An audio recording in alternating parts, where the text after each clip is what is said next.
delivery, and learn. Next,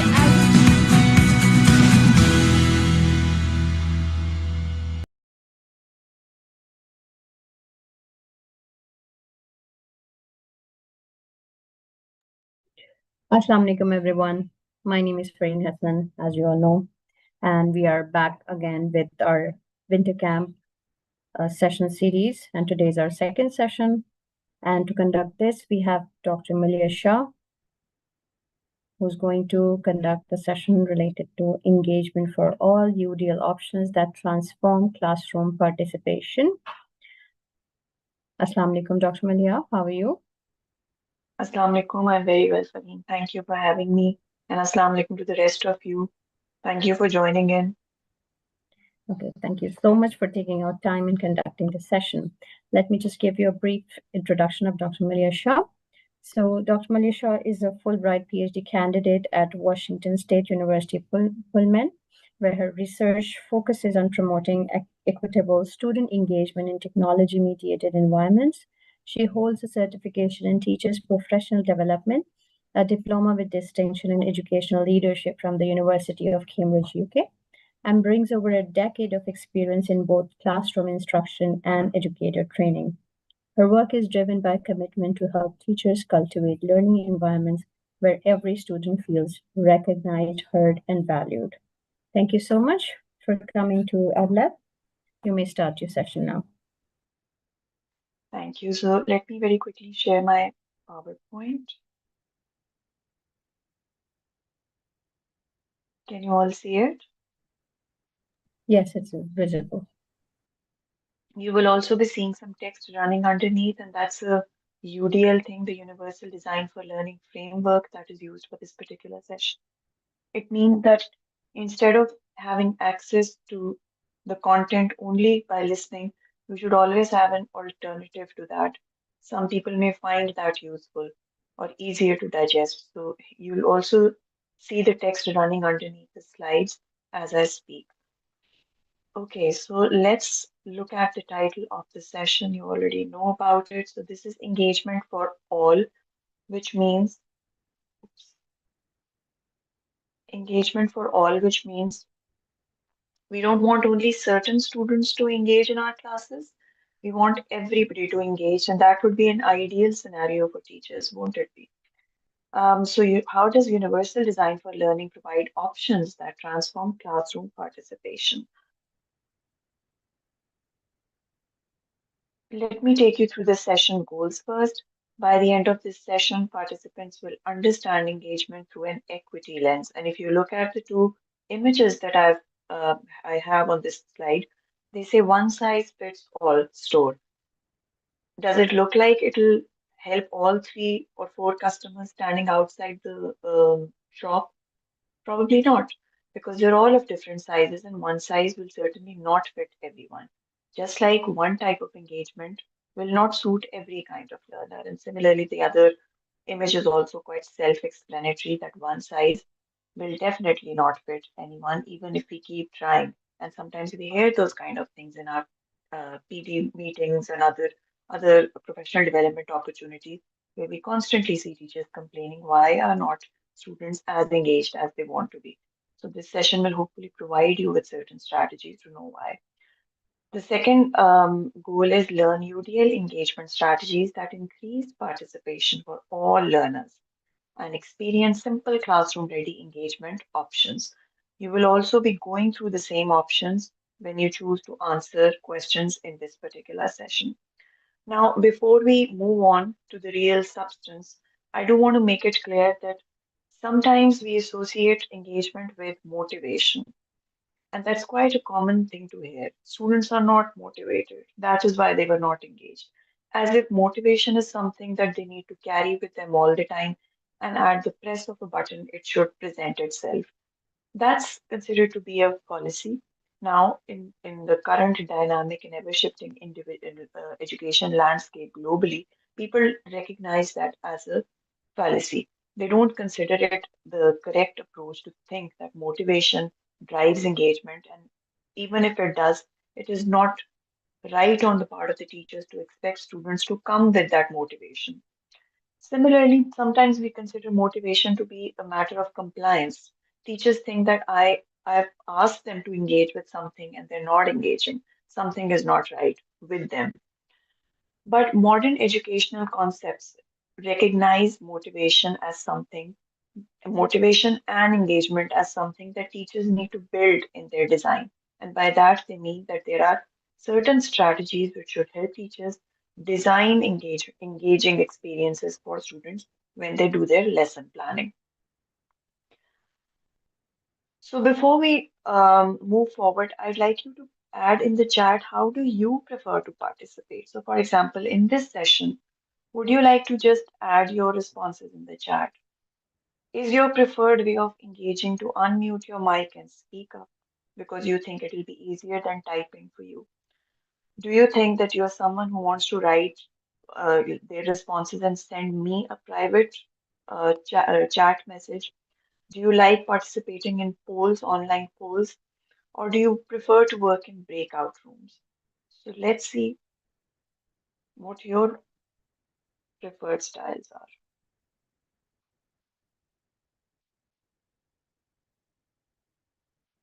Please type whatever you prefer in the chat.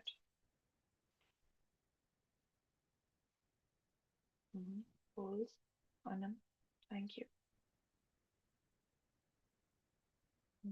Speaking and writing, Kamal, thank you for sharing.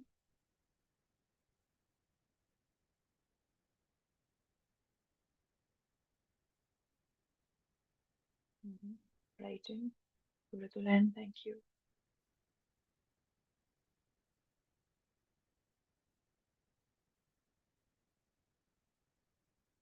Other people,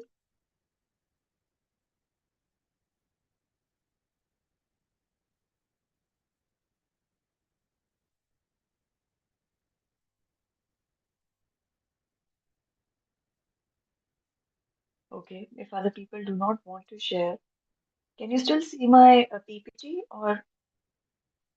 Yes, yes, your PowerPoint is visible.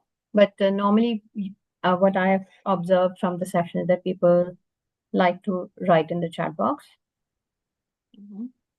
But I Right. think that they have not understood what you were asking right now. She's asking for this session, but this current session, that would you like to speak or write in the chat box? Or I think they have Even if you're, understood that you yeah, are even if, asking their learning hmm, style, maybe. it's fine. Even if you're thinking of in-person classroom settings or meetings or whatever, that would also be fine. But I just try to make it a little more relevant to this session. In an online session, in an online Zoom PD session, what would be your preferred way of communicating? Do you want to speak up? And some people have mentioned, Mohammed Qasim is mentioned by speaking up, Ghulam Muhammad is saying by writing. And when you people say by writing, are you thinking of writing in the chat for everyone to see? Or you want to send the facilitator a personal message? Is there somebody who finds working in breakout rooms more interesting? So those kind of things. Somebody did mention polls, so I believe Anam is thinking about Zoom sessions. But even if you're thinking about something else and you're writing, not thinking of writing in the chat and thinking of writing otherwise to learn, that is also relevant to what we are learning. Okay, so since we have noticed that there are different preferences for people, I can see that different people have different needs or different ways of communicating while they are learning. So that brings me to the next question. When you see that your students don't participate, what do you think may be happening? And it has to do with what we have just done. Can you write in the chat again? What do you think must be happening then?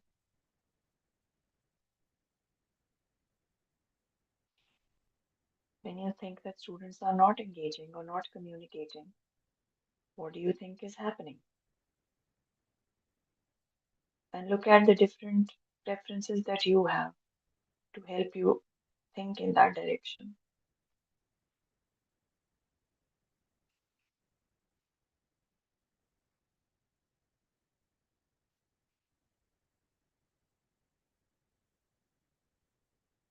Anyone?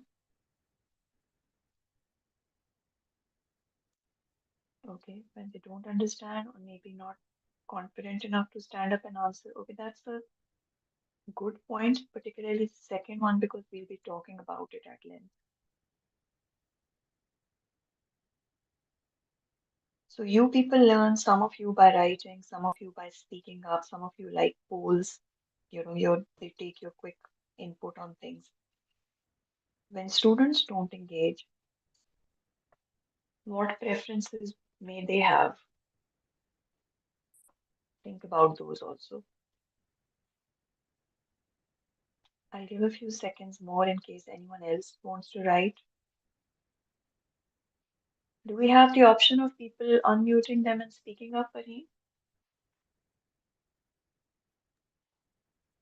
I can allow them if they raise their hands, or I just do the settings so Right. that they So if can. you want, thank you. So if anyone wants to speak up because that is your preferred style, the preferred way of communicating or engaging with this PD, please raise your hand and you'll be allowed. And lack of confidence. Okay, lack of confidence when they don't like the way lesson is delivered. That's a good answer, you know. Absolutely. Concept is not clear when they don't understand. All of these are very good answers to work with. So when students don't participate, you have come up with different reasons, and those reasons suggest that they don't understand something, they don't engage with something. What about look at these icons on the slide that you currently see? What about these different ways? Do you think they may also have different engagement preferences like you do? Because your chat responses suggest that not all of you engage with the content in the same way. Not all of you want to participate in the same way. What about your students? When we think about our students, do we think in a similar fashion? Do we think that they also may have different preferences? Maybe because that's something that did not come up in the chat. So I'm asking if anyone can add their input on that also. These answers were also informed answers, and we'll be talking more about them. However, your answers make me revert back to something that I mentioned earlier, and that is also writing. Okay, that is that the reasons that you've mentioned in the chat. How many of those reasons do you think have to do with motivation? When you say they don't understand a concept, again, it points a finger at the teacher who has planned that lesson. Maybe they are trying their best to explain, but maybe they are just explaining it by giving them one option, and maybe that one option suits somebody who learns in a particular way or engages in a particular way. So when I say let's write a report on whatever, maybe it will appeal to people who like to communicate or who like to engage with their learning through writing. Just like some of you have mentioned in the chat that you prefer to write. So maybe those learners in your classes who prefer to write will engage when you'll say, let us write a report or let us write an essay. But what about those who don't engage through writing? What about those who engage by speaking up? Those who engage through polls, or those who engage through game-based learning, or those who engage by being in breakout rooms if it is an online learning opportunity, or in person also, you have group work in classes. What about those learners? So if they don't engage, will it be because they are not motivated, or will it be because they are not given the option to engage in their own preferred way? And again, I ask you to go over your responses in the chat to see how different your preferences are. So if I ask you that you can only write and you cannot raise your hand and unmute yourself or speak up, you might also feel frustrated. Okay, then I'm not participating because that's not my preferred way to participate. Participation is engagement. Then you will not engage. You may still be here, but as a passive recipient of whatever I'm saying. And that is what happens when we see our students. And sometimes we complain they are there, they don't participate, they don't engage. Maybe that's something that's happening. Maybe they're not given the option that they find useful or relevant to their learning. And that is why label them we label them as disengaged, whereas they may not be disengaged actually. Okay, moving on. Who usually participates in your classes? So you Maneha, can just, your presentation is not showing now. I just want to inform you about this. You need to reshare. can you see it now? Yes. So who usually participates? Can you people just mention whatever you think is the answer to this? When you see people, the kind of students who participate, what are their attributes? For example, I'm just going to give you one example. Maybe we say people who are confident because somebody mentioned confidence in the chat also. So you can say confident learners. What kind of students do you usually energetic students? Okay. Yeah. What are the attributes of students who usually participate in your classes? This should be an easy one for you people. I expect a lot of responses to this one. Understand.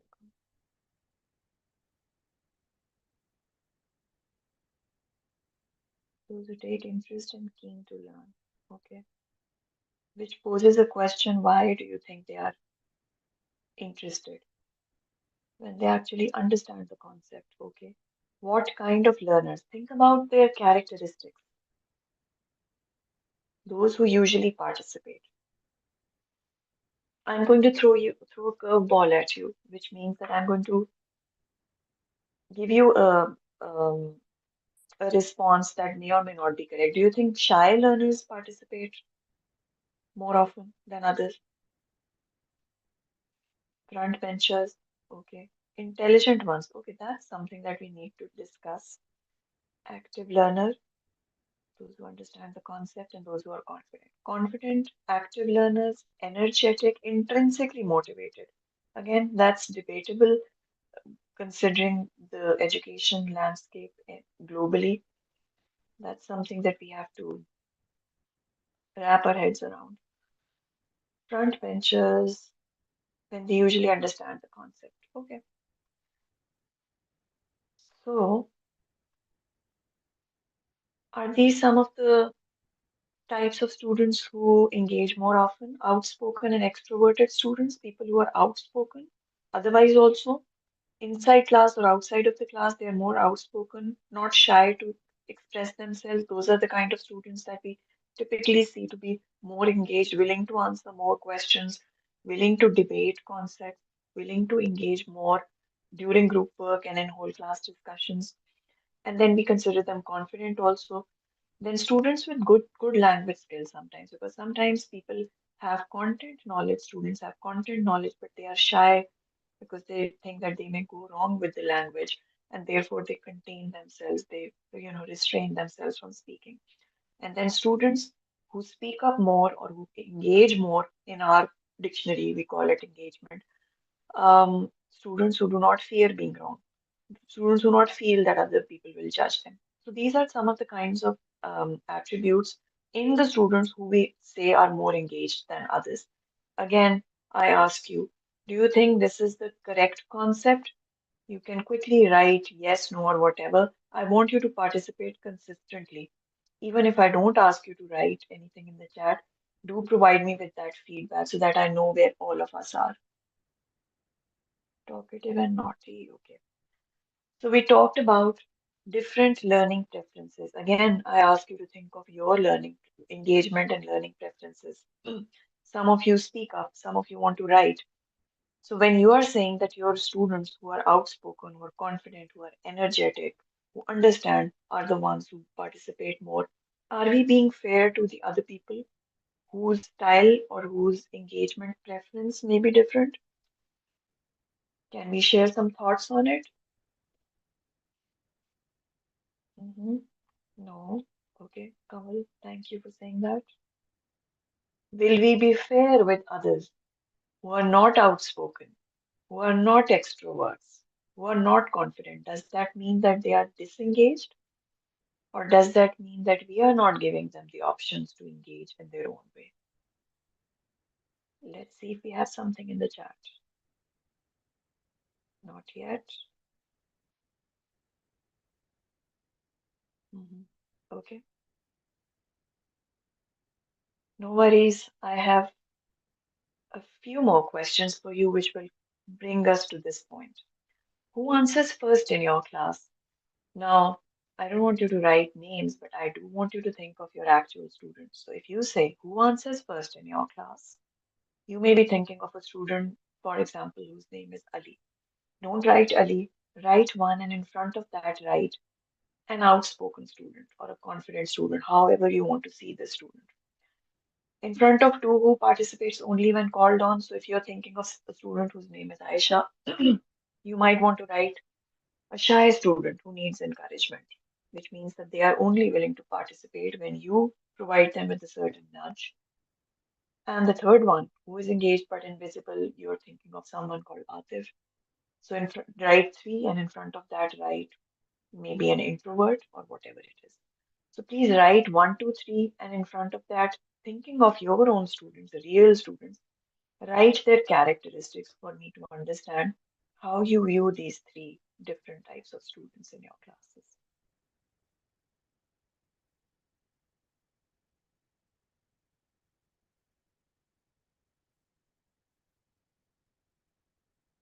I'll give you some time, but I'd appreciate some responses. It matters. We are all learning together here.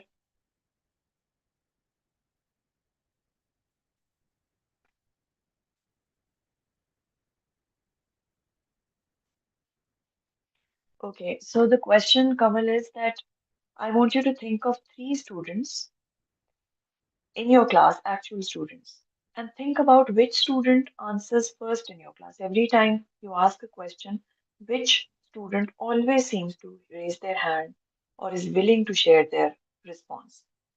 Please don't write their name, just write how you can describe that student. Write an adjective, one adjective or one more than one adjective for that student. So, for example, for the first one, if you're thinking of a student, whatever their name is, what kind of student are they? You can write confident, energetic, whatever. Similarly, for two who participates only when you call on them or you encourage them, that could you please answer what kind of a student are they? Just write one or two adjectives for them. Similarly, for the third one. Is it understandable now? And it will be good if you people could write one, two, three, so I know who you're referring to. Fast learner, good communicator. Is that those must be the responses to one, right? What about two and three? How do you see these students? Okay. Energetic. Okay. I'm sorry, Hamna. I hope you're able to read the text underneath the slides. So even if my voice is not clear to you, I hope the text is helpful, which is why it is here. Energetic ones, confident ones, quick learners. Okay. Quick, fast, and energetic. Quick, fast, and energetic. Okay. I want to ask you people that since we are fast learner and intelligent ones, slow learners are inattentive, naughty. Okay, now I want to ask you because we are thinking about what we can do from our ends. When we say people who answer are quick learners, who are energetic, who are confident is fine, who are intelligent, are we assuming that those who do not speak up are not intelligent, or they are not understanding, or they are dull, or they are not motivated? Does that go well with what we are trying to learn here? Different people have different ways of engaging with the content. Active content curious, confident, and fast learner. Okay, yes. Kuratulan, is that your answer to two or three? Shy learners who are afraid of sharing their ideas with peers. That's correct, but is that your okay? Shy learners three. Okay. Intelligent. Okay, that's a very good response, Zubeda. They are intelligent, but maybe introvert. That's a very intelligent response, and thank you, Ali, for sharing. Um, That's an intelligent response because it means that yes, even if they are introverts, even if they are not speaking up, we are not judging people. We are not judging people. We are not saying that one size has to fit all. One size fits all means that those who will raise their hands and will be quick to respond will be seen as intelligent and energetic and participative.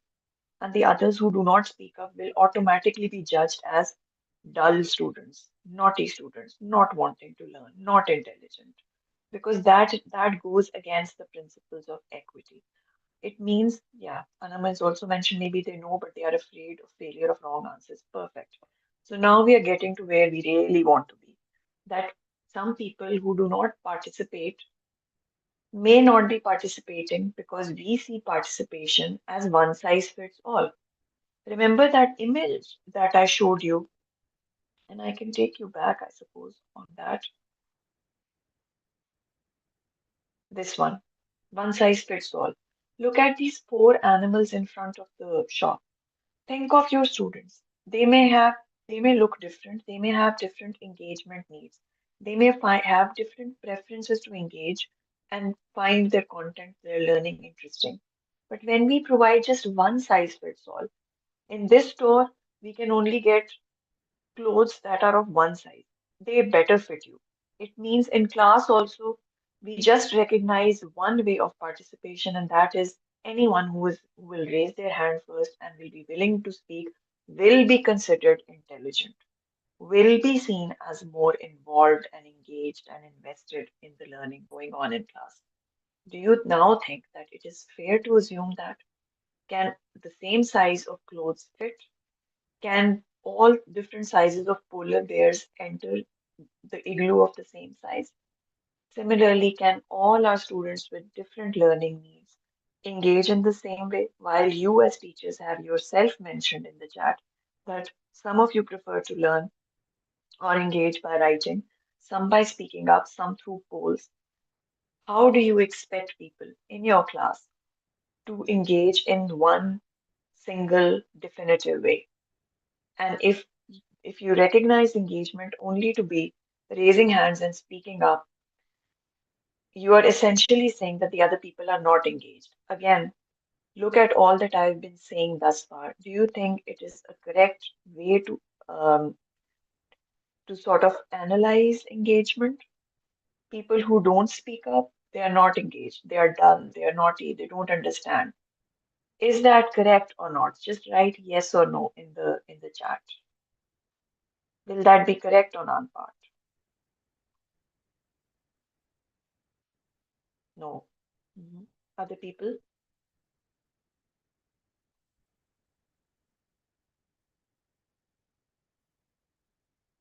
No. So what have we?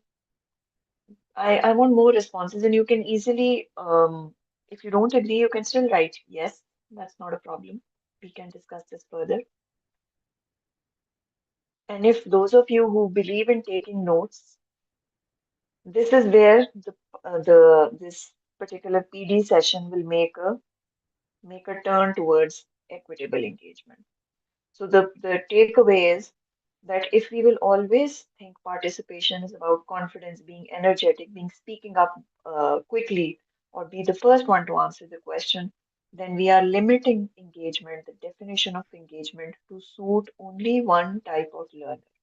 You will always say that extroverts are more engaged and introverts, even if they know the answers, and somebody very rightly wrote in the chat that sometimes they know the answer, but they fear they fear failure, they fear going wrong, which is why they don't speak up.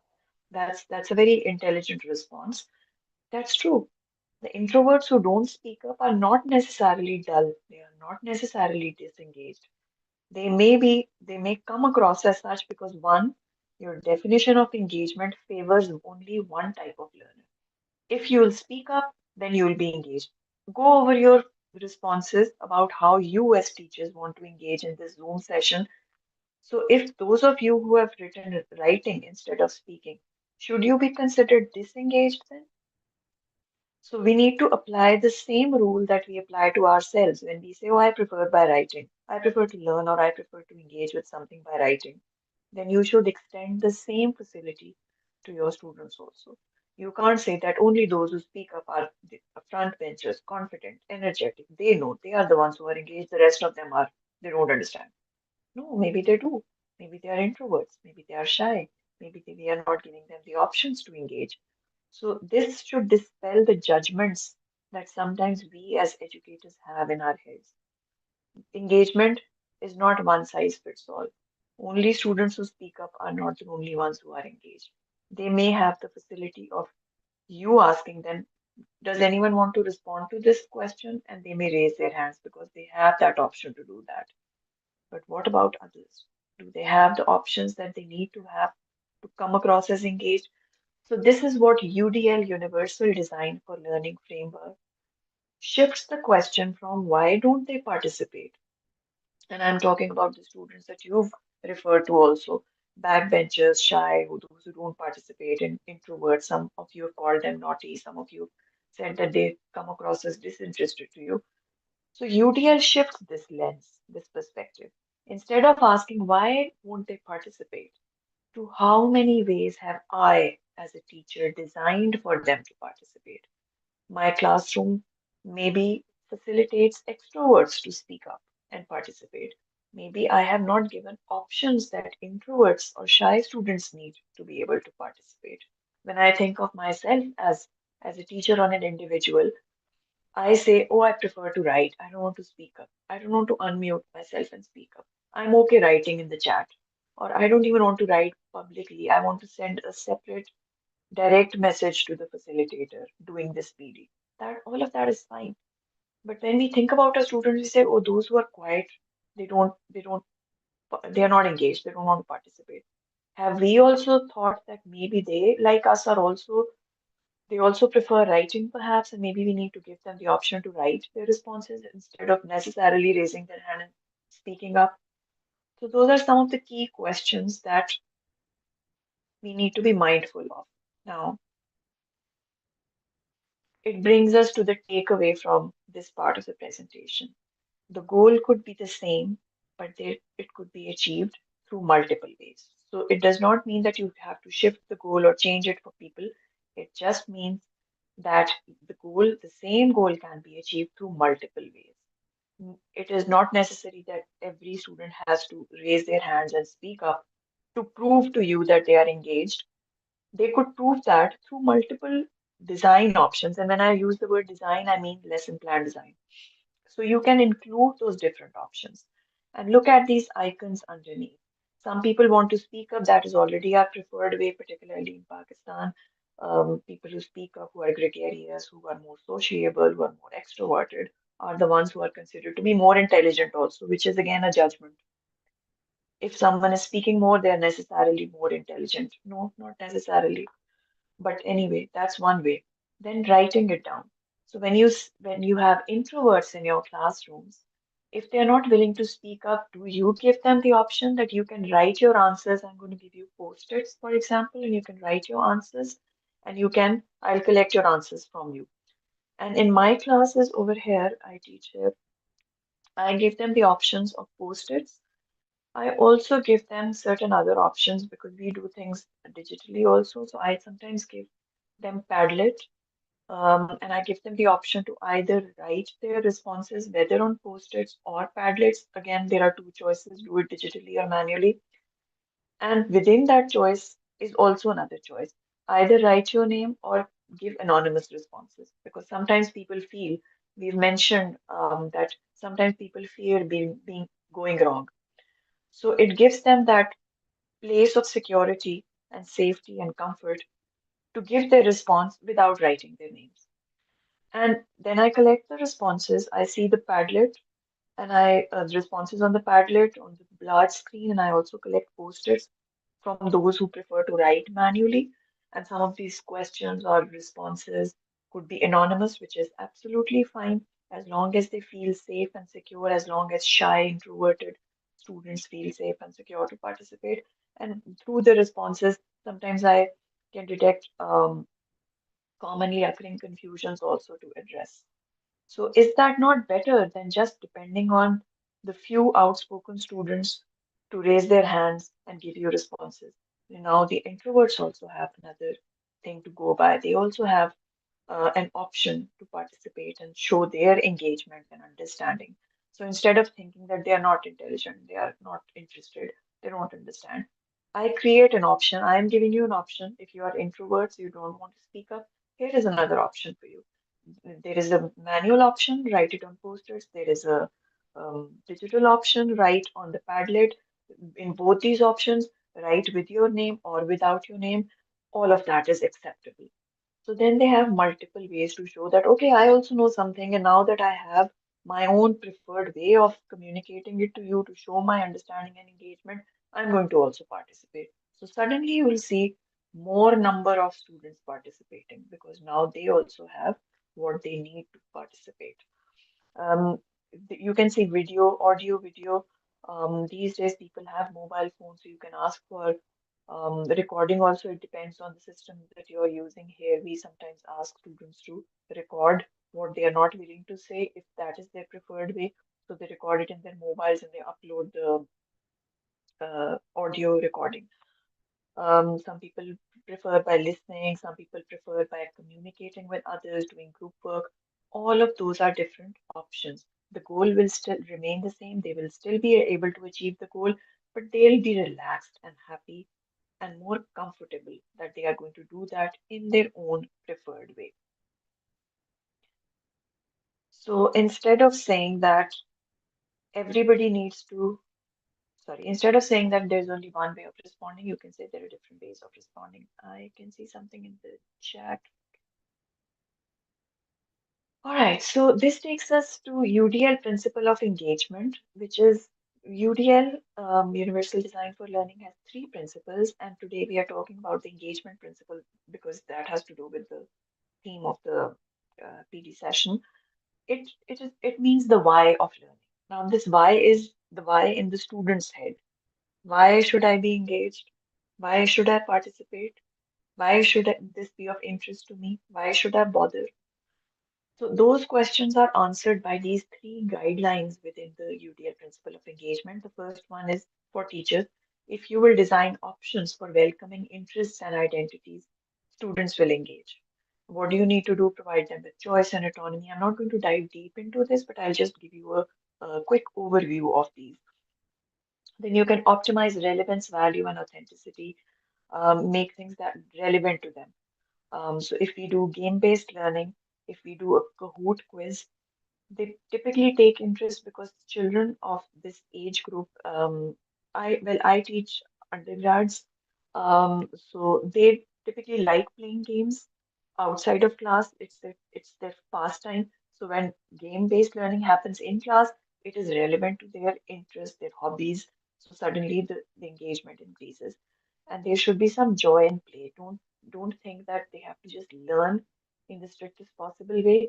They have to find joy in that learning to remain engaged in this age of social media where they have so much more at the palm of their hands to find joy in.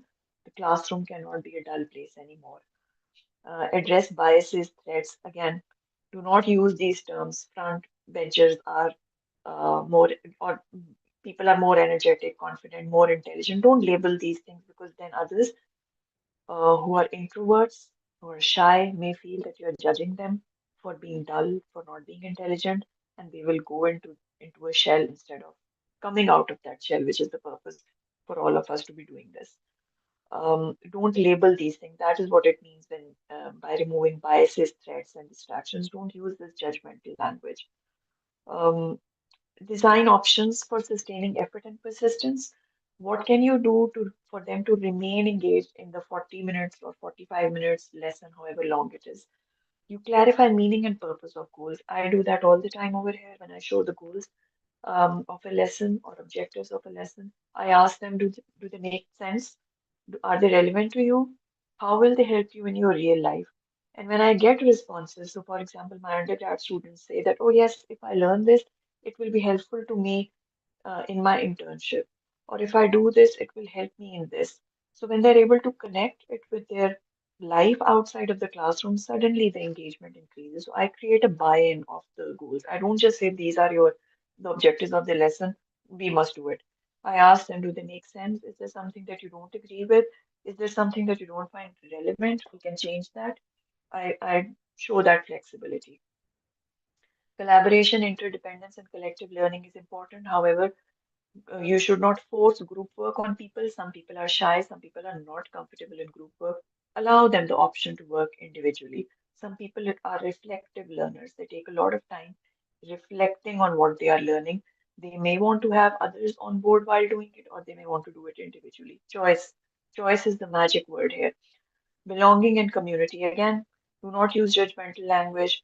Um, Keep the environment safe for everyone. Show them that everyone is acceptable there and everyone can engage in their own preferred ways. Offer action-oriented feedback, not just on the product, but also on the process.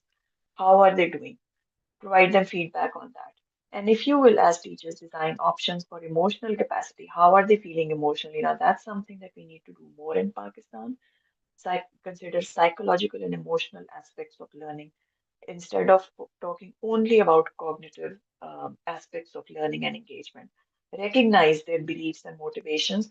Again, motivation is not something that people carry all the time, and whenever you'll ask them to get engaged, suddenly they will get motivated and get engaged. It has to be you providing them options to do that. Awareness of self and others. Do these kind of quizzes at times with them where they understand what their preferred learning ways are. How do they prefer to engage? So that they know more about themselves and they are able to provide you with feedback that I need this to be engaged. I need this and learn in this way. So they have to know that about themselves. Do you provide them with these options? A lot of online quizzes are available that you can make students do. Cultivate empathy and restorative practices. Restorative empathy, think from their perspectives, and restorative practices means that if the common behavioral norm is violated, sometimes students use mean and nasty comments against each other. What do you as teachers do to make the environment comfortable for all of them? Because without that, engagement will not be possible. So this is what universal design for learning principle of engagement is all about. If you will be able to do these three guidelines and you can see considerations or strategies underneath each of them, you will be able to answer the questions that students have in their heads. Why should I engage? Why should I participate? They will be answered. Now, UDL is about giving options to engage, and it means that essentially you can swap instead of saying, who wants to answer? Raise your hands. You can say, everyone can respond in one of these ways, and you can give them different ways. And I've already talked about them. I've already talked about Padlet. I've already talked about post-its, and there are so many other ways, depends on what the resources are available to you. You can provide those kind of options. You can provide another option that maybe talk to the person sitting next to you. You can provide an option that maybe get in groups of three to talk.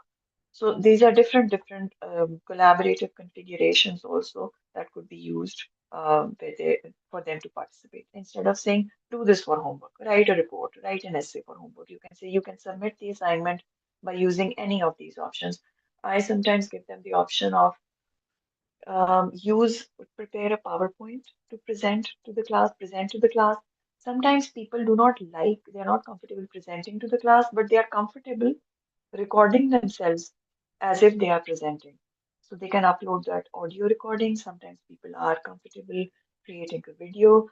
Sometimes people want to write. Sometimes people want to create a poster with text and visuals both. I give them those options and they work really wonderfully well because people, when they feel that they have the choice and they can do something as they like, suddenly their interest level and involvement increases. So UDL is about giving options to engage strategy. Another strategy could be that you ask students to create a choice board. Now, here I have an example of a project choice board where they say you can do this project, whatever the project may be, whatever the topic may be. You can give them options, write a news report, or you can draw a diagram to show this, or you can also create a mini documentary with your mobile or any other easy to use software, or you can also create a survey and show the results for those who want to do hands-on field work. or you can create an invention, or you can create a podcast, or you can write a fictional story, or you can create a picture book. Different options for the same topic, for the same project. Similarly, you can create a choice board in your class for engagement. How do you prefer to engage? What do you find interesting and engaging? So give them post-its or give them, equally cut out cards, chart paper cards or whatever. Make them write how do they want to engage with their learning or what makes them excited or interested in their learning. And then put up all those responses on a board. It will serve more than one purpose. One, it will give you an idea of what are the different engagement preferences of your students. Instead of assuming them, you will have them right in front of you. So whenever you design your lesson plan, take a picture of it with your mobile, keep it with you wherever you do it, your lesson planning, open it in front of you and go over your lesson plan to see if you are able to provide all the options that your students have. And then the other option, the other thing it will do is that it will psychologically make your students feel very, very comfortable. Very, very comfortable because they'll know that our teacher was interested in asking us for this. And our individual preference to engage with our learning matters to our teacher. So it will create a psychologically safe space for people to take, for your students to take risks also. And last but not the least, we talk so much about equity, inclusion, tolerance, diversity. They will be able to see that different people, your students will be able to see that all their peers learn in different ways, engage with their learning in different ways, and it will create a tolerance that not all of us need to have the same single definitive style. We all have different preferences, and that's okay. That's okay, and that's acceptable. So it'll create acceptance for differences also, which is tolerance. So this is a great tip that people in the US here, teachers use this a lot. Now, a short activity for you, since we have gone through different options.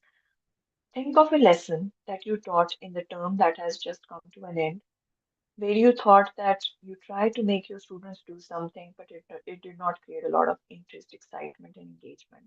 What if you were to do this lesson again? What three options will you give to students to do the same lesson? What will you write in the chat? For example, you can write grade 2 science lesson and you can briefly write wanted them to do this. You don't have to say that it did not create engagement, that's obvious.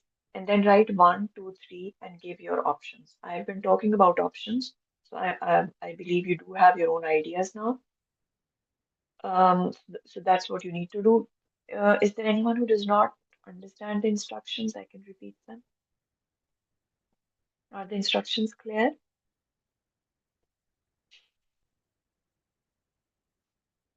Okay, since there's no concern, I'm assuming they're clear. So please think of the lesson, write the level, class level, the subject, and write your a one line on what it was, and one, two, three, three options. So I understand that this will take some time, so I'm gonna be quiet unless you want me to answer a question. But please share your input to show me how you understand what we have learned in this session.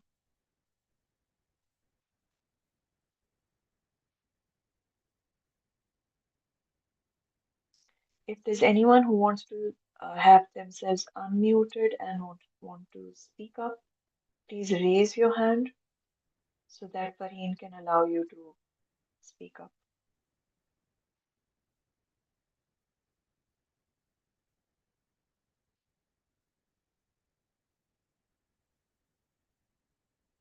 I'm assuming that you're thinking, so it's okay if your answers have not started popping up in the chat right away.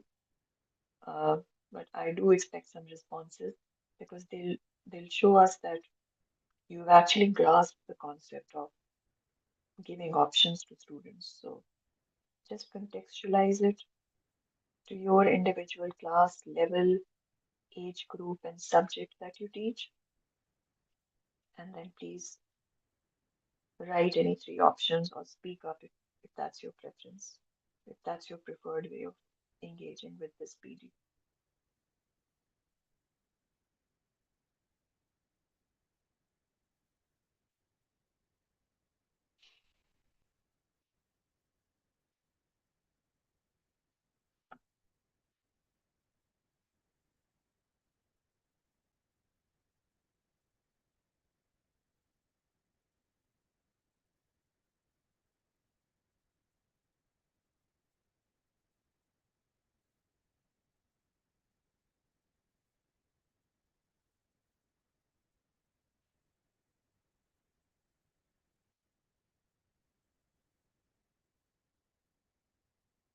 Okay, Sidra has shared grade 7 English literature lesson.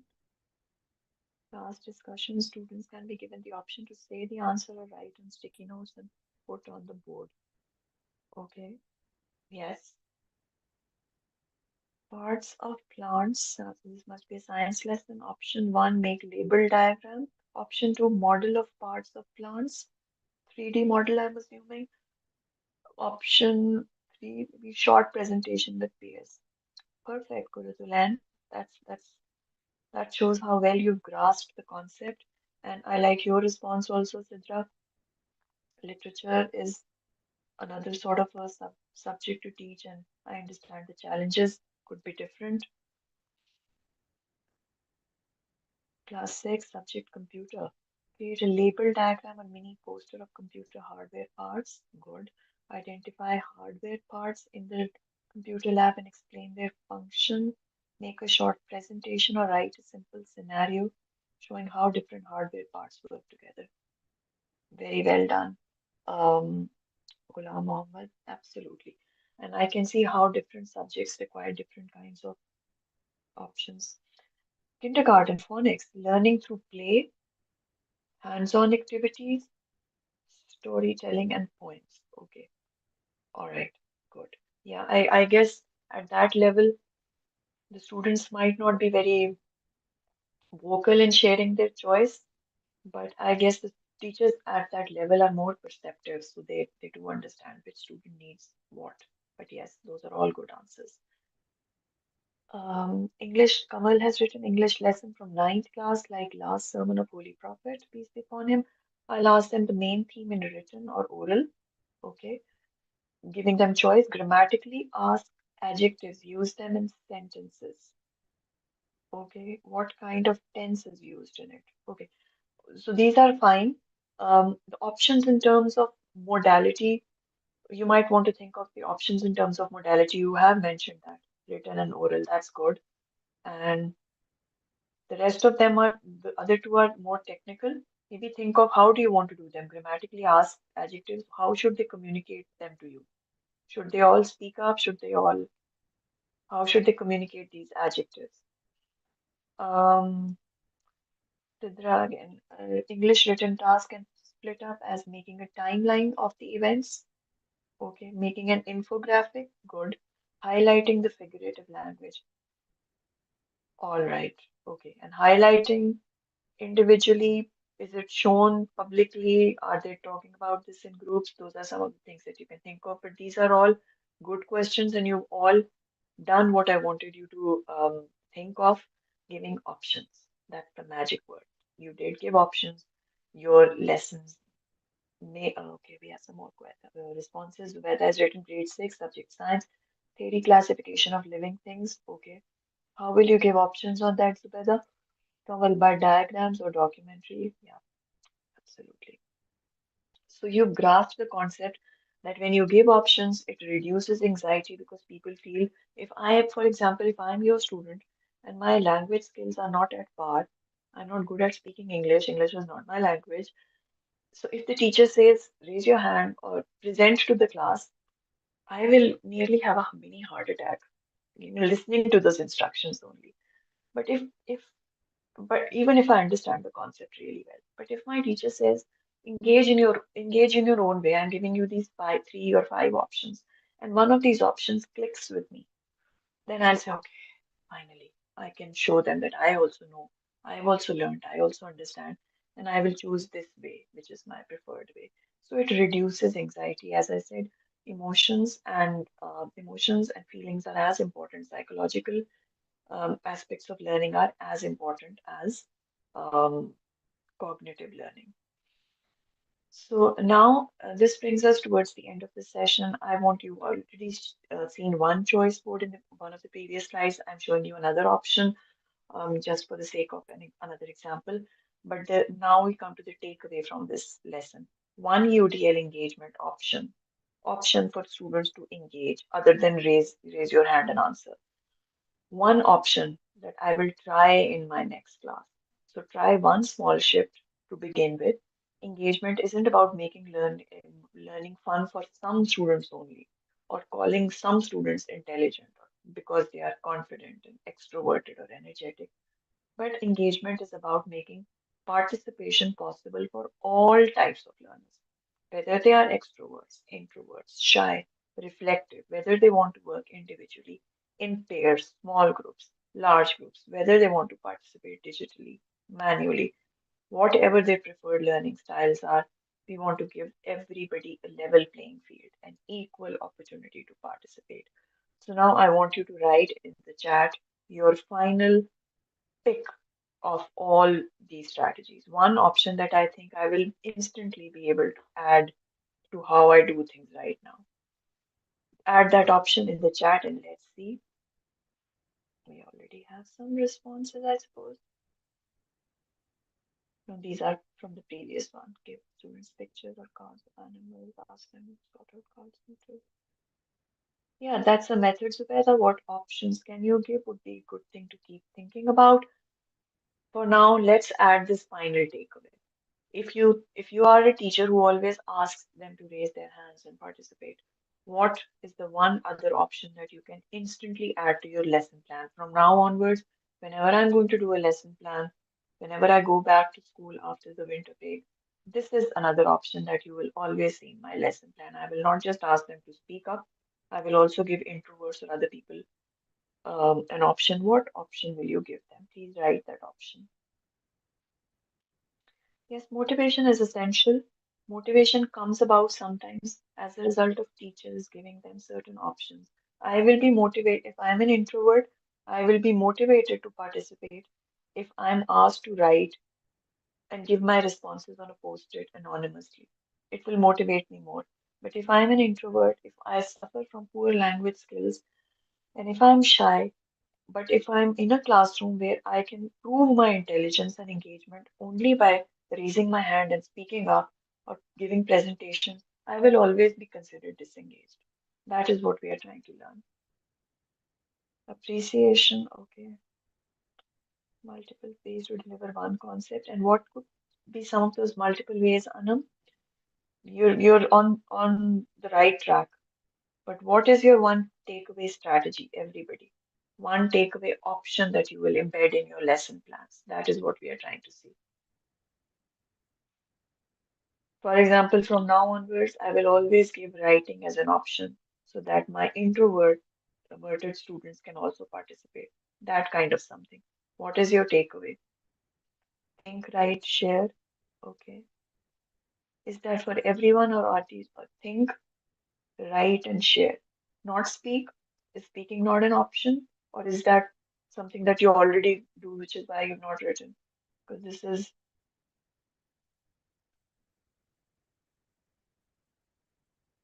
other people. We are coming towards the close, so I'd appreciate if you can quickly share your responses. We've almost come towards the end of the session.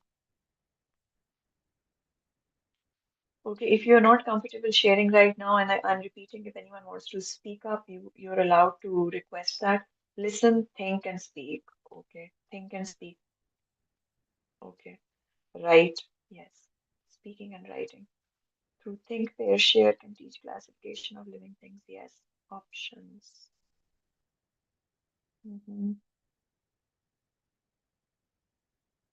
Yeah, I guess it is something that will take time for us to gradually convert to.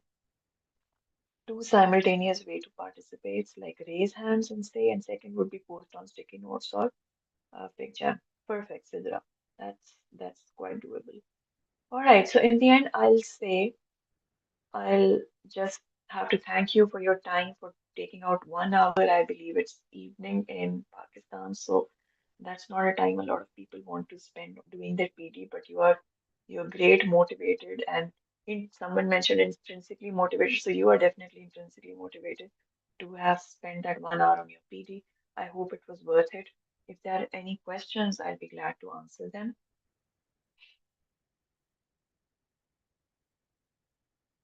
You're welcome, Sidra. Thank you for being here. Thank you, Kuruzulan. I appreciate that.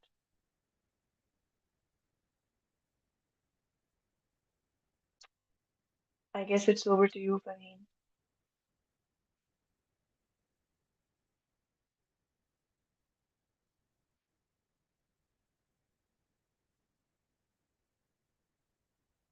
You're welcome, Zubeda. Of course, Josefa, Kamal, thank you also for being here. Farheen, do we have you here? Yes.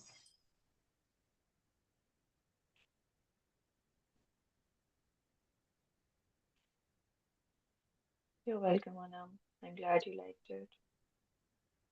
Your voice is very And I'm low. glad you found that dimension session. Thank you so much, Gurutulain, Anita, Isma, and Ghulam Mohammed.